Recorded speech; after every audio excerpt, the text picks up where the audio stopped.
مانگتے، تیرے عذاب سے پناہ مانگتے۔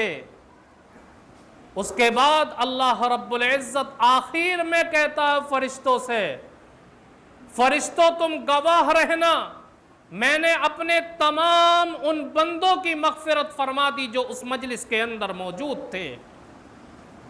کچھ فرشتے کہتے ہیں اللہ ایک بندہ تو اس مجلس کے اندر وہ تھا جو ذکر کی نیت سے نہیں آیا تھا، اپنے کسی دوسرے کام سے آیا تھا، لیکن تیرے بندوں کو ذکر کرتا ہوا دیکھا تو ان کے ساتھ بیٹھ گیا، وہ ذکر بھی نہیں کر رہا تھا، کیا اس کو بھی آپ نے معاف کر دیا؟ اللہ کہتا ہے کہ ہاں فرشتوں، یہ ذکر کرنے والے ایسے پیارے بندے ہیں کہ ان کے پاس جو بھی بیٹھے گا میں ان تمام کے گناہوں کو معاف کر دوں گا۔